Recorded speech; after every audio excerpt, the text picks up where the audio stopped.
اول تو دوستوں بزرگوں پوری زندگی بہت قیمتی ہے، جو اللہ تعالیٰ نے ہمیں زندگی دی ہے یہی بہت قیمتی ہے۔ پھر عصر کی نماز کے بعد کا وقت تو اور زیادہ قیمتی ہے کہ حدیث پاک کا مفہوم ہے، اللہ تعالیٰ فرماتا ہے کہ تو فجر کی نماز کے بعد اور عصر کی نماز کے بعد تھوڑی دیر مجھے یاد کر لیا کر، میں درمیانی حصے میں تیری کفالت کروں گا۔ تو زندگی قیمتی، پھر عصر کے بعد کا وقت قیمتی، پھر اللہ کے راستے میں نکل کر اس کی قیمت اور بڑھ جاتی ہے، اس لیے کہ اس وقت ہم سب اللہ کے راستے میں ہیں کہ اللہ کے راستے کی ایک صبح اور ایک شام دنیا اور دنیا میں جو کچھ ہے ان سب سے بہتر ہے۔ لیکن دوستوں بزرگوں یہ وقت بہتر جب بنے گا، وقت قیمتی جب بنے گا جب ہم اس وقت کو قیمتی بناویں گے، نہیں تو وقت تو گزرنے کے لیے ہے اور گزر رہا ہے۔ کس کی کتنی زندگی گزر گئی ہے ہر ایک کو پتہ ہے، آگے کس کی کتنی باقی ہے یہ کسی کو کچھ پتہ نہیں ہے۔ اس لیے حدیث میں آتا ہے کہ سورج جب روزانہ نکلتا ہے تو یہ اعلان کرتا ہے کہ ابن آدم تجھے جو عمل کرنا ہو کر لے، آج کا دن تیری زندگی میں پھر کبھی نہیں آئے گا۔ جو سال گزر گیا، جو مہینہ گزر گیا، یہ جمعہ گزر گیا، اب تو یہ کسی قیمت پر بھی واپس نہیں آئے گا۔ اس لیے ہم اپنی زندگی کو قیمتی بناویں عملوں کے اندر لگ کر، اس لیے کہ عمل ہی ایک ایسی چیز ہے جو انسان کے ساتھ اس کی زندگی میں اور انسان کے ساتھ اس کے مرنے کے بعد اس کی قبر میں اور یہاں تک کہ اس کا جو فیصلہ ہونے والا ہے وہ اس کے اعمال ہی کے اوپر ہونے والا ہے، اچھے ہوں کہ برے ہوں اسی پر اس کا فیصلہ ہونا ہے، اور اسی عمل ہی سے انسان کے بننے بگڑنے کا بھی تعلق ہے کہ عمل سے زندگی بنتی ہے، جنت بھی جہنم بھی۔ یہ خاکی اپنی فطرت میں نہ نوری ہے نہ ناری ہے کہ انسان کے بننے بگڑنے کا تعلق دنیا کی کسی چیز سے نہیں ہے، بلکہ انسان کے بننے اور بگڑنے کا تعلق انسان کے اعمال سے ہے۔ اگر انسان کے اعمال بنے تو ماحول بنا، اور اگر انسان کے اعمال خراب ہوئے تو ماحول خراب ہوا۔ آج جو چاروں طرف یہ کہا جا رہا ہے کہ حالات خراب ہیں، ماحول خراب ہے، حالات خراب ہے، ماحول خراب ہے، کہ حالات اور ماحول کیا چیز ہے کہ یہ انسان کے اعمال ہیں، کہ انسان کے بدن سے نکلنے والے اعمال خراب ہیں اس لیے ماحول خراب ہے، اور یہ حالات اور یہ ماحول یہ اس کا تعلق اللہ کے فیصلوں سے ہے، اور اللہ کے فیصلوں کا تعلق انسان کے اعمال سے ہے کہ جیسے انسان کے اعمال اوپر جاتے ہیں ویسے اللہ کی طرف سے فیصلے نیچے آتے ہیں۔ اگر ہمارے اعمال اوپر اللہ کو راضی کرنے والے جا رہے ہیں، اللہ کو خوش کرنے والے جا رہے ہیں، تو پھر اوپر سے جو فیصلے آئیں گے وہ بھی ایسے آئیں گے جو ہمیں خوش کریں گے، ہمیں راضی کریں گے۔ اور اگر ہمارے اعمال اوپر ایسے جا رہے ہیں جو اللہ کو ناخوش کرنے والے ہیں، اس کو ناراض کرنے والے ہیں، تو پھر اللہ کی طرف سے جو فیصلے آئیں گے وہ بھی ایسے آئیں گے جو ہمیں ناگوار گزریں گے، جیسے اس وقت چل رہے ہیں۔ اس لیے دوستو بزرگوں ہمیں سب سے پہلے اپنے عملوں کی فکر کرنی ہے، اور اعمال کہتے ہیں کہ انسان کی جو 24 گھنٹے کی زندگی ہے، انسان کا کھانا پینا چلنا اٹھنا بیٹھنا دیکھنا سننا سوچنا سونا کمانا خرچ کرنا شادی بیاہ جو انسان کر رہا ہے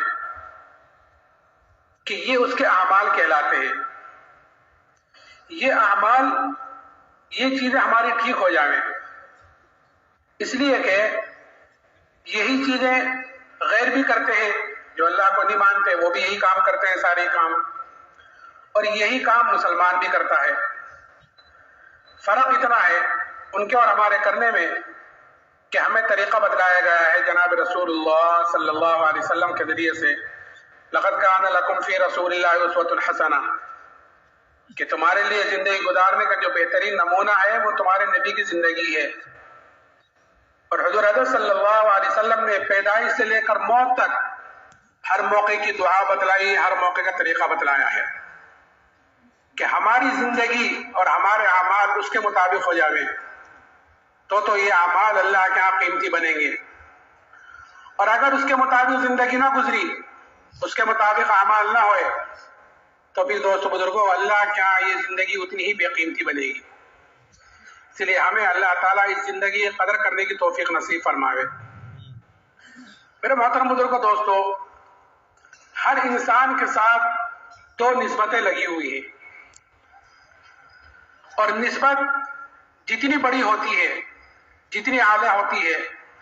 کہ ذمہ داری بھی اتنی ہی بڑی ہوتی ہے. جتنی اونچی نسبت اتنی بڑی ذمہ داری. مثال کے طور پر ایک دھوبی ہے یا درزی ہے، اس کا ایک لڑکا ہے، تو لڑکے کی نسبت دھوبی کی طرف ہے یا درزی کی طرف ہے، تو اس لڑکے کے اوپر جو ذمہ داری آئے گی وہ اس کے اعتبار سے آئے گی، گھر کے اعتبار سے. ایک لڑکے کی نسبت کہ وہ بادشاہ کا بیٹا ہے، بادشاہ کا لڑکا ہے، تو اس کے ساتھ ایک بڑی نسبت لگی ہوئی ہے، بادشاہ کا بیٹا ہے، شہزادہ ہے، تو اس کے اوپر جو ذمہ داری آئے گی وہ اس کے اعتبار سے آئے گی، کیونکہ اس کے ساتھ نسبت بڑی لگی ہوئی ہے. ایسے ہی ہمارے ہر ایک کے ساتھ دو نسبتیں لگی ہوئی ہیں، بڑی نسبتیں ہیں. کہ پہلی نسبت کہ ہر انسان سب سے پہلے اللہ کا بندہ ہے، ہر انسان عبداللہ ہے، اللہ کا بندہ، یہ پہلی نسبت ہے. دوسری نسبت کہ ہر انسان جناب رسول اللہ صلی اللہ علیہ وسلم کا امتی ہے، یہ دوسری نسبت ہے. تو اللہ کا بندہ ہونے کے ناطے ہر انسان کی پہلی ذمہ داری یہ ہے کہ اپنی ذات سے دیندار بن کر زندگی گزارے، اپنے اللہ کو پہچانے، کہ اس کو پہچان کر اس کے مطابق زندگی گزارے. اور نبی کا امتی ہونے کے ناطے کہ جو چیز اپنے پاس ہے، جو کام اپنے پاس ہے، جو چیز اپنے پاس ہے، جو دین اپنے پاس ہے، اس کو دوسروں تک پہنچاوے. یہ ہر ایک کی ذمہ داری ہے. بلغوا عنی ولو آیا، فرمایا کہ چھوٹا عمل بھی ہو، چھوٹی چیز بھی ہو، کہ وہ دوسروں تک پہنچاؤ. اگر کوئی ان دونوں ذمہ داریوں کو پورا کر رہا ہے تو دوستو بزرگوں، اللہ کیا اس کی قدر ہے، اللہ کیا اس کی حیثیت ہے. اور اگر کوئی ان دونوں ذمہ داریوں کو پورا نہیں کر رہا ہے تو اللہ کیا اتنا ہی بے قیمت ہے، اللہ کیا اتنا ہی بے حیثیت ہے. اور اگر کوئی ان دونوں ذمہ داریوں میں سے ایک ذمہ داری کو پورا کرے اور ایک کو پورا نہ کرے، تب بھی یہ پکڑ کا ذریعہ ہوتی ہے. یہ دونوں ایک ساتھ ہیں، دونوں نسبتیں اور دونوں ذمہ داری ایک ساتھ ہیں. کہ ایک کو پورا کرے، اپنی ذات سے دیندار بنا، نمازوں میں، روزوں میں اور دوسرے چیزوں میں، کہ اپنی ذات سے دیندار بن کر زندگی گزاری، لیکن دوسروں کی فکر نہ کری کہ یہ ایک ذمہ داری کا پورا کرنا یہ بھی پکڑ کا ذریعہ ہے. ایک مرتبہ اللہ تعالیٰ نے حضرت جبرائیل کو حکم دیا کہ جبرائیل فلاں بستی پر جاؤ اور اس بستی کو اوپر تک اٹھاؤ اور اوپر تک اٹھا کر اس کو نیچے دے کر مار دو. حضرت جبرائیل نے کہا کہ اے اللہ، اس میں تو ایک طرح فلاں بندہ ہے جو تیری عبادت کرتا ہے، تیری نافرمانی نہیں کرتا، فرما برداری میں لگا رہتا ہے. اللہ نے فرمایا کہ اس کے سمیت اس بستی کو اٹھاؤ اور اس کے سمیت پٹک دو. کیوں؟ اس لیے کہ میرے احکامات دنیا میں ٹوٹ رہے تھے، میری نافرمانی ہو رہی تھی اور اس کے ماتھے پر بل تک نہیں آیا، وہ اپنی عبادت میں لگا رہا. تو ایک ذمہ داری تو پوری کر رہا تھا کہ اپنی ذات سے تو دیندار تھا، لیکن دوسروں کی فکر نہیں کی. اچھا، اگر کوئی دوسروں ہی کی فکر میں لگا رہے اور اپنے آپ کو بھولا رہے، ساری تقریریں، سارے بیانات، ساری نصیحتیں، مشورے، اصول کہ وہ دوسروں کے لیے، ساری چیزیں، ساری تبلیغ دوسروں کے لیے اور خود عمل سے خالی، تو دوسری ایک ذمہ داری تو پوری کر رہا ہے کہ دوسروں تک پہنچا رہا ہے، دوسروں کی فکر میں ہے، لیکن خود عمل سے خالی ہے، کہ یہ بھی کل قیامت کے دن پکڑ کا ذریعہ بنے گی. حدیث پاک کا مفہوم ہے کہ جب جنتی جنت میں چلے جائیں گے اور دوزخی دوزخ میں چلے جائیں گے تو بعض اہل جنت اہل دوزخ سے جا کر پوچھیں گے کہ تم دوزخ میں کیسے آ گئے؟ ہم تو جو جنت میں گئے ہیں وہ تمہاری باتوں پر عمل کرنے کی وجہ سے گئے ہیں، تم ہمیں دین کو، آخرت کو، اللہ رسول کو، تم ہمیں دین کی باتیں بتلاتے تھے، اس پر ہم نے عمل کیا ہے تو اس کی وجہ سے تو ہم جنت میں گئے ہیں، تم دوزخ میں کیسے آئے؟ تو وہ کہیں گے کہ ہم تم کو تو کہتے تھے لیکن خود عمل نہیں کرتے تھے. اس لیے دوستو بزرگوں، یہ اجتماعات کا ہونا یہ اپنے اندر اس ذمہ داری کا احساس پیدا کرانے کے لیے ہے کہ اللہ تعالیٰ نے کیوں پیدا فرمایا ہے، ہم کیوں دنیا میں آئے ہیں. کہ سب سے پہلی ذمہ داری ہے کہ ہر انسان اپنی ذات سے دیندار بن کر زندگی گزارے. اور دین آتا ہے بزرگوں یقین کے راستے سے. جس کے اندر کا یقین ہوگا کہ اس کی زندگی میں دین آئے گا، یقین، ایمان، کہ جیسا اس کا ایمان ہوگا، اگر ایمان کمزور ہوگا تو پھر اس کے اندر سے دین نکلے گا، اور اگر ایمان بنا ہوا ہوگا تو پھر اندر دین آئے گا. کہ یہ ایمان کہ اللہ نے ہمیں سب سے بڑی نعمت مرحمت فرمائی ہے، ایمان کی دولت، یہ سب سے بڑی نعمت ہے، سب سے بڑی نعمت اس لیے کہہ رہا ہوں کہ انعامات تو اللہ تعالیٰ کے بہت ہیں، بے شمار ہیں، کہ قرآن یہ کہتا ہے ان تعدوا نعمت اللہ لا تحصوها،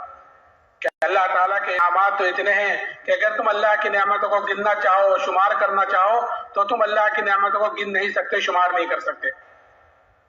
اتنے انعامات اللہ تعالیٰ کے ہمارے اوپر، قدم قدم پر، سانس سانس پر اللہ تعالیٰ کی نعمتیں دوستو بزرگوں بارش کی طرح ہمارے اوپر اتر رہی ہیں، اور ایسی ایسی نعمتیں ہیں کہ اللہ کی ایک نعمت بڑی نعمت ہوتی ہے لیکن ہمارا دھیان ادھر نہیں جاتا کہ یہ بھی اللہ کی نعمت میں سے کوئی نعمت ہے، اس لیے کہ نعمت کی قدر آدمی کو اس وقت ہوتی ہے جب وہ چیز ہاتھ سے نکل جاتی ہے، جب تک کوئی چیز آدمی کے ہاتھ میں ہوتی ہے اس کی قدر و قیمت کا اندازہ نہیں ہوتا، کہ جب وہ چیز آدمی کے ہاتھ سے نکل جاتی ہے، کسی چیز سے محروم ہو جاتا ہے، اللہ نے ہمیں آنکھیں دے رکھی، مثال کے طور پر کوئی آدمی آنکھوں سے معذور ہو جائے تو پتہ چلے کہ آنکھ کتنی بڑی نعمت کہ اب دنیا میں اندھیرا ہو گیا، ہاتھوں پیروں سے معذور ہو جائے، اسی لیے حضور حضرت صلی اللہ علیہ وسلم نے فرمایا کہ 5 چیزوں کی قدر کرو، 5 چیزوں سے پہلے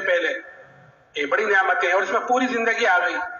کہ 5 چیزوں کی قدر کرو، 5 چیزوں سے پہلے کہ ایک جوانی کی قدر کرو بڑھاپے سے پہلے کہ جوانی کی عبادت اللہ کے ہاں مقبول ہے، کیوں؟ اس لیے کہ اس میں عذاب قوی ہوتے ہیں، آدمی کے اندر خواہشوں کا بھی زور ہوتا ہے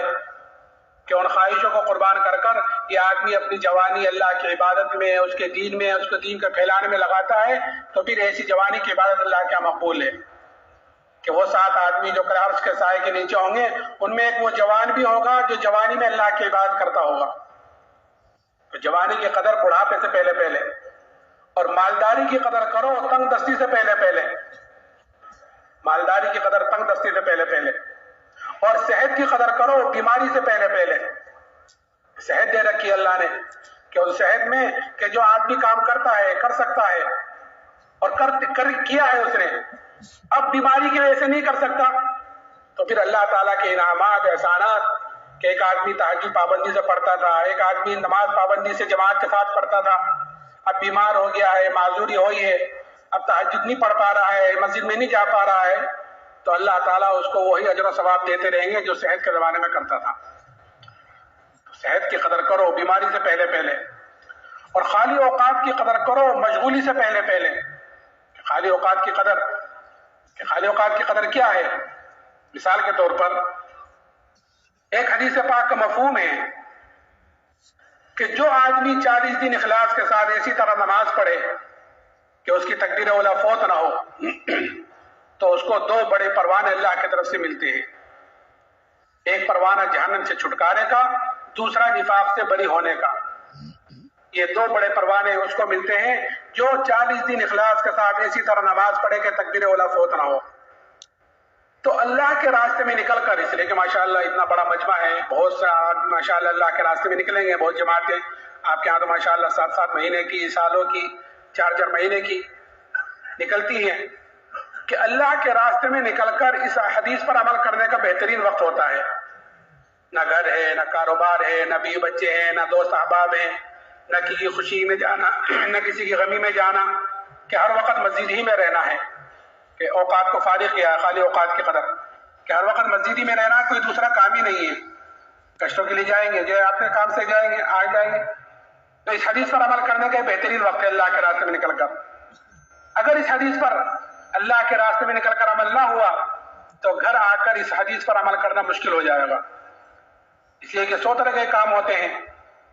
تو یہی میں نے مثال کے طور پر کہا کہ خالی اوقات کی قدر کرو، کہ یہاں پر اس حدیث پر عمل کر سکتے تھے، نہیں کر پائے کسی وجہ سے، سستی ہوئی تو گھر آ کر اب تو مشغولی ہو گئی، اب اس حدیث پر عمل کرنا مشکل ہو جائے گا، تو خالی اوقات کی قدر مشغولی سے پہلے، اور زندگی کی قدر کرو موت سے پہلے، کہ جو قبروں میں چلے گئے ان سے پوچھو کہ ایک مرتبہ سبحان اللہ کہنے سے بھی قاصر ہیں، آپ نے فرمایا کہ 5 چیزوں کی قدر کرو 5 چیزوں سے پہلے، میں عرض کر رہا تھا کہ انعامات اللہ تعالیٰ کے بے شمار ہیں، پھر دوستو بزرگوں ہر نعمت کے استعمال کا طریقہ بھی بتلایا حضرت صلی اللہ علیہ وسلم نے، اور ہر نعمت کے بارے میں کل قیامت کے دن ہر آدمی سے سوال بھی کیا جائے گا، ایسا نہیں ہے کہ اللہ تعالیٰ نے ہمیں نعمتیں دی ہیں کہ اس کو استعمال کر کے آ جائے جہاں چاہے جس طرح چاہے، کہ نہیں، اس کے استعمال کا طریقہ بتلایا، اور طریقہ بتلا کر پھر کہ ثم لتسألن یومئذ عن النعیم، یہ فرمایا کہ کل قیامت کے دن تم سے ضرور بھی ضرور ہر نعمت کے بارے میں سوال ہوگا، پوچھا جائے گا۔ یہاں تک آتا ہے اگر ٹھنڈا پانی ہمیں پلائے تو یہ ٹھنڈا پانی بھی اللہ کی نعمتوں میں سے ایک نعمت ہے کہ اس کے بارے میں بھی سوال ہوگا۔ درخت سے سایہ حاصل کیا ہے دھوپ سے بچنے کے لیے، کہ یہ بھی اللہ کی نعمتوں میں سے ایک نعمت ہے کہ اس کے بارے میں بھی کل قیامت کے دن سے سوال ہوگا۔ اس لیے جیسے میں کہا کہ لقد کان لکم فی رسول اللہ اسوۃ حسنہ، کہ ہمارے لیے زندگی گزارنے کا جو بہترین نمونہ ہے کہ وہ پیارے نبی کی زندگی ہے۔ آپ نے پیدائش سے لے کر موت تک ہر موقع کی دعا بھی بتلائی ہے اور ہر موقع کا طریقہ بھی بتلایا ہے۔ اگر اس طریقے کے مطابق ہماری زندگی گزر رہی ہے تو اللہ کے ہماری زندگی روشن ہے، قیمتی ہے، اور اگر اس کے مطابق نہیں گزر رہی ہے تو پھر جیسے دوسروں کی گزر رہی ہے ایسے ہماری بھی گزر رہی ہے۔ حضور نے ہر موقع کی دعا بتلائی ہے۔ ایک مرتبہ سخت گرمی میں دوپہر کے وقت حضرت ابوبکر صدیق رضی اللہ تعالیٰ عنہ مسجد میں تشریف لائے۔ تھوڑی دیر میں حضرت عمر رضی اللہ تعالیٰ عنہ آئے تو حضرت عمر نے حضرت ابوبکر سے پوچھا، ابوبکر گرمی ہے، دوپہر کا وقت ہے، تم یہاں پر؟ کہ ابوبکر بھوک کی سختی مجھے بھال لے کر آئی ہے، بھوک کی شدت بھال لائی ہے۔ کہ اچھا عمر تم کیوں آئے ہو؟ کہ ابوبکر میں بھی اسی لیے باہر آیا ہوں، بھوک کی شدت مجھے بھی بھال لے کر آئی ہے۔ یہ دونوں باتیں کر رہے تھے کہ اتنے میں جناب رسول اللہ صلی اللہ علیہ وسلم تشریف لائے، اور آپ نے ان دونوں سے پوچھا کہ اس وقت گرمی ہے، دوپہر کا وقت ہے، تم دونوں یہاں پر؟ کیا رسول اللہ بھوک کی شدت بحال لے کر آئی ہے، بھوک کی وجہ سے آئے ہیں۔ آپ نے فرمایا قسم الذات علی کی جس کے قبضے میں میری جان ہے، میں بھی اسی لیے باہر آیا ہوں، بھوک کی وجہ سے۔ یہ تینوں باتیں کرتے ہوئے ایک صحابی حضرت ابو ایوب انصاری رضی اللہ تعالیٰ عنہ کے مکان پر تشریف لے گئے۔ وہ تو گھر میں نہیں تھے، گھر والوں نے اہلاً وسہلاً کہا، بٹھایا۔ تھوڑی دیر میں حضرت ابو ایوب انصاری آئے اور آتے ہوئے اپنے ساتھ کھجوروں کا بڑا سارا خوشہ توڑ کر لائے، اللہ کے حضرات کے سامنے پیش کیا۔ حضور نے فرمایا کہ اس میں سے پکی پکی لادیں ساری کیوں لائے؟ کہ یا رسول اللہ ساری اس لیے لائے ہوں جو آپ کو پسند آپ نوش فرما لیں۔ انہوں نے کھجوریں نوش فرمائی۔ اتنا ان صحابی نے ایک بکری کے بچے کو ذبح کیا اور کچھ کو بھونا، کچھ کو پکایا اور اللہ کے حضرات کے سامنے پیش کیا۔ حضور اکرم صلی اللہ علیہ وسلم نے ایک روٹی کے ٹکڑے پر ایک گوشت کا ٹکڑا رکھ کر حضرت ابو ایوب انصاری کو دیا اور یہ فرمایا کہ فاطمہ کو دے کر آؤ، اس نے بھی کئی دنوں سے ایسی کوئی چیز نہیں کھائی۔ وہ صحابی تو لے کر چلے گئے۔ یہ تینوں حضرات یہ کھانا نوش فرما رہے تھے اور آپ کی آنکھوں سے آنسو بہ رہے تھے، آپ رو رہے تھے، اور روتے ہوئے آپ نے فرمایا کہ یہی وہ نعمتیں ہیں جن کے بارے میں ہم سے کل کو سوال ہوگا۔ اللہ نے گوشت کھلایا، روٹی کھلائی، کھجوریں کھلائی۔ جب آپ نے بات فرمائی تو یہ بات ان دونوں ساتھی پر بڑی شاق گزری۔ کیا رسول اللہ ایک چیز اتنی مشقت اور اتنی بھوک کے بعد حاصل ہوئی ہے، اس کے بارے میں بھی سوال ہوگا؟ آپ نے فرمایا کہ ہاں اس کے بارے میں بھی سوال ہوگا۔ پھر آپ نے اس کے استعمال کا طریقہ بتلایا، جو میں کہنا چاہ رہا ہوں نا کہ حضور اکرم صلی اللہ علیہ وسلم نے پیدائش سے لے کر موت تک ہر موقع کی دعا اور ہر موقع کا طریقہ بتلایا ہے۔ پھر آپ نے فرمایا کہ بسم اللہ پڑھ کر شروع کرو، اور جب کھا چکو تو الحمدللہ الذی اشبعنا وانعم علینا وافضل پڑھ لو گے تو پھر اس نعمت کی پکڑ سے بچ جاؤ گے۔ دوستو بزرگو، انعامات اللہ تعالیٰ کے بے شمار ہیں، لیکن ان تمام نعمتوں میں جو سب سے بڑی نعمت اللہ تعالیٰ نے مجھے اور آپ کو مرحمت فرمائی ہے وہ ایمان کی دولت ہے۔ اس سے بڑی کوئی نعمت نہیں ہے، اس لیے کہ اللہ نے دنیا کی کسی چیز پر بھی کامیابی ناکامی کا دار و مدار نہیں رکھا ہے، مال پر، اکثریت پر، اسباب پر، چیزوں پر، کسی پر بھی کامیابی کا دار و مدار، ناکامی کا دار و مدار نہیں رکھا کہ یہ چیز ہوں گی تو کامیاب ہوں گے اور یہ چیز نہیں ہوں گی تو ناکام ہو جائیں گے، کہ نہیں، اللہ نے کامیابی ناکامی کا دار و مدار ایمان اور اعمال صالحہ پر رکھا ہے۔ اس لیے میں نے کہا کہ اللہ نے ہمیں سب سے بڑی نعمت مرحمت فرمائی، اس لیے کہ بہت سے لوگ ایسے ہیں کہ جو ایمان لانا چاہتے ہیں لیکن ایمان نہیں لا پا رہے ہیں۔ یہ ایمان ہمیں اللہ نے بغیر محنت کے، بغیر مجاہدے کے، بغیر قربانیوں کے ہمیں اللہ تعالیٰ نے مرحمت فرمایا، اور جو چیز آدمی کو بغیر محنت بغیر مجاہدے کی ملتی ہے آدمی کے اندر اس کی قدر و قیمت کم ہوتی ہے، بنسبت اس کے جو چیز آدمی محنت کر کر حاصل کرتا ہے، جس چیز پر آدمی کا جان مال وقت لگتا ہے، جس چیز کے لیے آدمی قربانی دیتا ہے، کہ اس کی قدر و قیمت آدمی کے اندر زیادہ ہوتی ہے۔ اور جو بغیر اس کے ملتی ہے کہ اس کی قدر و قیمت کم ہوتی ہے، کیونکہ ایمان کیونکہ ہمیں بغیر محنت مجاہدے کے ملا ہوا ہے. جیسے کہتے ہیں وراثت میں کوئی چیز مل گئی کہ خاندان مسلمان، دادا مسلمان، باپ مسلمان، ہم مسلمان کے گھر میں پیدا ہوئے، الحمدللہ ہم بھی مسلمان، اس لیے ہمارے اندر اس ایمان کی قدر و قیمت کم ہے. اس لیے جناب رسول اللہ صلی اللہ علیہ وسلم نے ایمان کی کیا قدر و قیمت ہے اللہ کے ہاں، ایمان کی کیا حیثیت ہے اللہ کے ہاں، کہ اس کو بتلایا اور صحابہ کے اندر اس چیز کو اتارا. کہ کیا قدر بتلائی، کہ یہ قدر بتلائی ایمان والے کی کہ جب تک ایمان والا اس دنیا میں موجود رہے گا کہ اللہ کا یہ قدر ہے کہ اللہ اللہ کہنے والا موجود رہے گا، اللہ تعالیٰ اس سات و زمین آسمان کے نظام کو باقی رکھے گا ایک ایمان والی کی وجہ سے، کہ میری اور آپ کے اللہ کیا قدر ہے. ہم نے ہر چیز کی قیمت کو سمجھا ہے، اگر نہیں سمجھا ہے تو اپنی قیمت کو نہیں سمجھا. ایمان والے نے اپنی قیمت کو نہیں سمجھا، ہر چیز کی قیمت کو سمجھا. ہر انسان کی قیمت ختم ہو گئی. تو یہ قدر بتلائی ہے کہ اگر ایمان والا نہیں ہے، پھر چاہے دنیا انسانوں سے بھری ہوئی ہو، کہ پھر اللہ کو اس دنیا کی کوئی ضرورت نہیں، اللہ اس کو ختم کرے گا، کہ اس کا وجود ہی ایمان والے کی وجہ سے ہے. اور قیمت کیا بتلائی کہ اگر رائے کے دانے کے برابر بھی ایمان کو بچا کر لے گا اس دنیا سے، تو اللہ تعالیٰ اس دنیا سے 10 گنی بڑی جنت مرحمت فرمائے گا. اب جس کا ایمان جتنا اونچا ہوگا، جس کا ایمان جتنا اعلیٰ ہوگا، کہ کل قیامت کے دن اس کی اتنی بڑی جنت ہوگی. تو یہ محنت، یہ دعوت و تبلیغ والا کام جو اللہ نے ہمیں مرحمت فرمایا ہے، یہ اپنے ایمان کو بنانے کے لیے ہے، اپنے یقین کو بنانے کے لیے ہے، کہ اللہ کے راستے میں نکل کر جتنی ہم اللہ سے ہونے کو بولتے ہیں، دعوت دیتے ہیں، سنتے ہیں، کہ اندر کا یقین بدلتا ہے، کہ اندر کا یقین بدلتا ہے، اندر کا یقین بنتا ہے، تو پھر وہ یقین آدمی کو اعمال پر ڈالتا ہے. آج عملوں کا جنازہ نکلا ہوا ہے اور اعمال صحیح نہیں نکل رہے ہیں، اس کی وجہ کیا ہے کہ اندر کا بگاڑ ہے. تو دعوت کے ذریعے سے ہمیں اپنے اندر کے یقین کو بدلنا ہے، ہمیں اپنے ایمان کو بنانا ہے، ایمان کی قدر و قیمت اندر اتارنی ہے. یہ صحابہ کے اندر کہ ایمان کی قدر و قیمت اتری، اور پھر آدمی کے اندر جب کسی چیز کی قدر و قیمت اتر جاتی ہے تو پھر آدمی اس کے لیے اپنی ساری چیز جھونک دیتا ہے، اپنی جان، اپنا مال، اپنا وقت، کہ اور اس کے لیے ہر چیز کی قربانی دینے کو تیار ہو جاتا ہے جس چیز کی قدر و قیمت آدمی کے اندر اتر جاتی ہے، اور ہر تکلیف اور مصیبت کو برداشت کرتا ہے اس کے لیے. صحابہ اکرام رضی اللہ عنہ اجمعین کے اندر ایمان کی قدر و قیمت اتر گئی تھی، اس لیے ہر تکلیف کو، ہر مصیبت کو اور ہر حالات کو انہوں نے ایسے برداشت کر لیا جیسے کوئی بات ہی نہ ہوئی ہو. قصے ہم تعلیم کے ذریعے سے صحابہ کے قصے ہم سنتے رہتے ہیں فضائل میں، لیکن دوستو بزرگوں، یہ قصے خالی سنانے کے لیے نہیں ہوتے،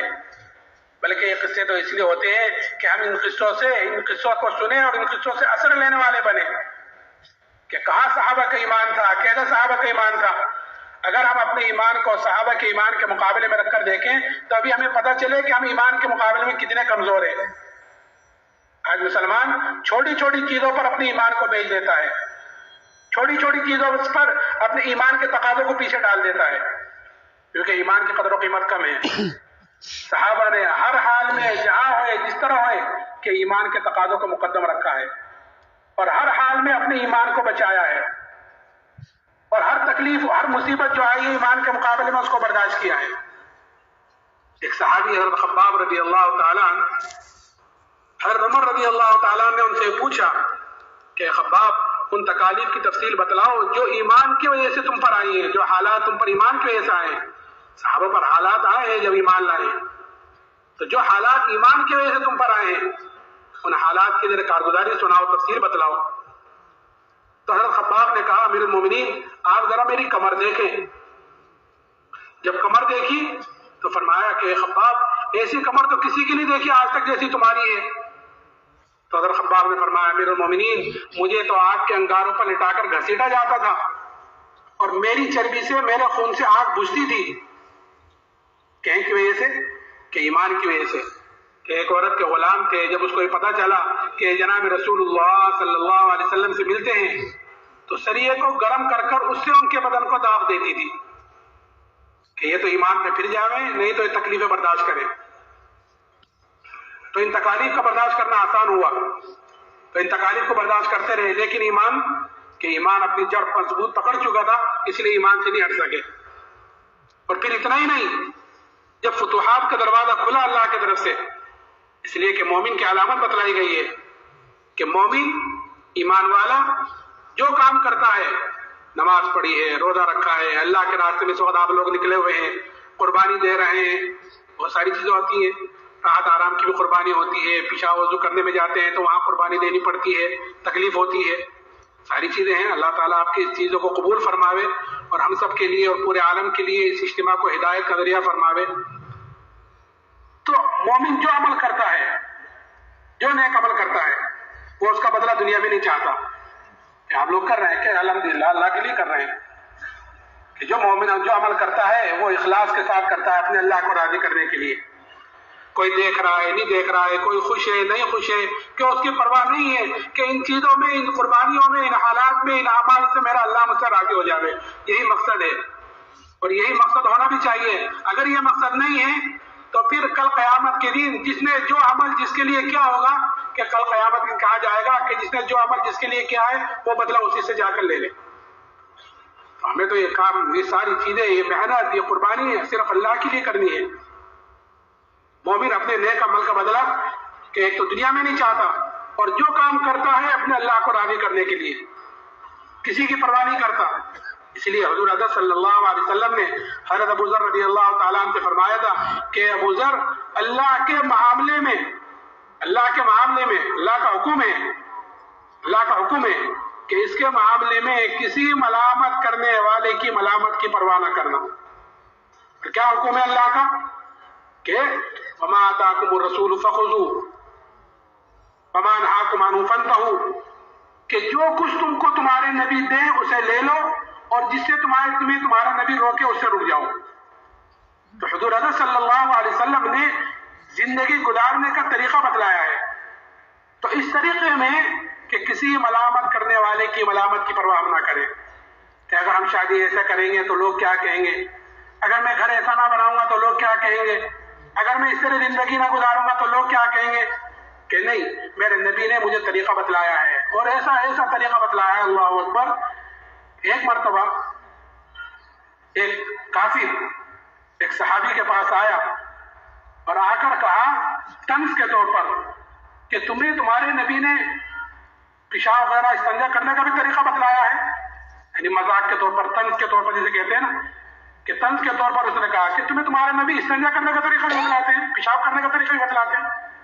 تو انہوں نے فخر کے طور پر کہا کہ ہاں، ہمارے نبی نے تو ہمیں استنجا کرنے کا بھی طریقہ بتلایا ہے۔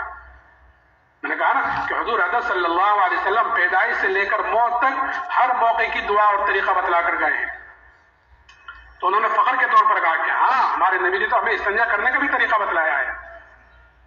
تو مومن جو عمل کرتا ہے وہ اپنے اللہ کو راضی کرنے کے لیے کرتا ہے، اور جو عمل کرتا ہے اس کا بدلہ وہ دنیا میں نہیں چاہتا، اس لیے کہ اس کو پتا ہے یہاں جو ملے گا وہ وقتی ملے گا اور تھوڑا ملے گا، اور آخرت میں جو ملے گا کہ وہ ہمیشہ کے لیے ملے گا اور دنیا سے بہت زیادہ ملے گا۔ اسی لیے جب فتوحات کا دروازہ کھلا اللہ کی طرف سے تو صحابہ کرام رضی اللہ عنہم اجمعین اس پر رویا کرتے تھے کہ ان تکالیفوں کا اور ان مشقتوں کا بدلہ کہیں ہمیں دنیا ہی میں تو نہیں مل رہا ہے، یہ جو فتوحات ہو رہی ہیں کہیں ہمیں بدلہ دنیا ہی میں تو نہیں مل رہا ہے، لیکن یہاں تو ملے گا، تو وقتی ملے گا اور تھوڑا ملے گا، اور آخرت میں جو ملے گا وہ کہ ہمیشہ کے لیے ملے گا اور دنیا سے بہت زیادہ ملے گا۔ تو میں عرض کر رہا تھا کہ صحابہ کرام رضی اللہ عنہ اجمعین نے اس ایمان کے لیے ہر تکلیف اور مصیبت کو برداشت کیا، اور پھر جب فتوحات کا دروازہ کھلا تو اس پر بھی پریشان ہوئے، اور جو ایمان کے مقابلے میں کوئی چیز آئی ہے کہ اس کو بھی قربان کیا ہے۔ ایک صحابی حضرت عبداللہ ابن حذافہ رضی اللہ تعالیٰ عنہ، ان کو روم کی فوج نے قید اور قید کر کر ان کو بادشاہ کے سامنے حاضر کیا۔ بادشاہ نے ان کے اوپر نصرانیت کو پیش کیا کہ تم نصرانی ہو جاؤ تو میں آدھی بادشاہ تم کو دے دوں گا۔ وہ صحابی انہوں نے سوچا ہوگا کہ یہ بادشاہ مجھے کامل ایمان چھوڑنے پر آدھی بادشاہ دینے کو تیار ہے، اور مجھ سے میرے نبی نے کیا کہا کہ اگر رائے کے دانے کے برابر بھی ایمان کو بچا کر لے گئے تو اللہ تعالیٰ اس دنیا سے 10 گنی بڑی جنت برآمد فرمائے گا، کہ کہیں دور دور تک بھی مقابلہ نہیں ہے۔ تو اسی وقت جواب دیا آدھی بادشاہت نہیں، اگر پوری بادشاہت دے اور پوری بھی نہیں، عرب کی جتنی بادشاہت ہیں سب کی سب دے، تب بھی میں پلک جھپکنے کے برابر ایمان کو چھوڑنے کو تیار نہیں ہوں۔ کہ پلک جھپکنے کے برابر قربانی،